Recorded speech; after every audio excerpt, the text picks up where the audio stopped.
SABC workers once again gathered at their usual meeting spot, this time set on taking matters further than before. Soon after this, employees led a procession to the union buildings in Pretoria, bringing the M1 North to a standstill.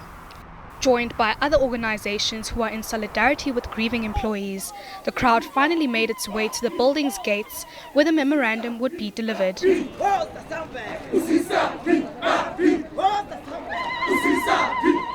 The president, before he took over, he promised South African people 1 million jobs opportunities. But right now, what is happening is opposite. We are saying we are fully behind all the trade unions which are fighting for the workers in SABC. We are saying this board and everybody who's harassing these workers, they must resign immediately or we must fire them immediately.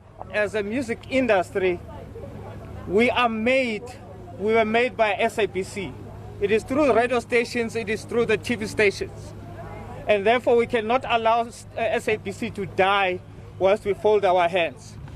We are the ones that have kept the SABC afloat for many years. We've got 5-year visitors that are coming, that are changing our landscape. They are lining their pockets. And in the next 3 to 5 years, they are gone. The listed demands in the memorandum included the removal of the current board and turnaround policy, as well as investigations on all tenders awarded since 2018. We know that during the COVID-19, many people lost their jobs in the private sector.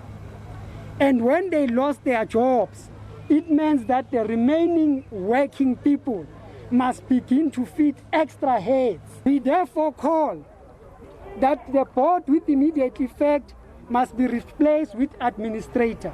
We have done that in many SOEs. We therefore refuse to be taken back to the Bantustan, as I've explained, which must bring back the elements of tribalism. We ask what is special about Afrikaans. We ask what is special about English. We ask what makes Nguni to be superior than the rest of other language. The SABC refutes tribalism claims and adds that the turnout in the day's events is telling of how understanding employees have become towards the Section 189 process. This has been a process that has carried on for 6 months. The organization has extensively consulted on all aspects within the process. You could see by the turnout today, by the strike that was called, that most of the employees understand. Now, a 189 process is not a nice process or easy process to do, but most people understand the need for doing that and certainly don't want the organization to end up in like a Denel, for example, that cannot pay salaries, or a SAA that it wouldn't only be 300 people, but thousands that would be affected. More protest action is expected this week. Workers will be embarking on a go-slow on Thursday and total blackout this Friday. Nosipho Mncube, SABC News, Johannesburg.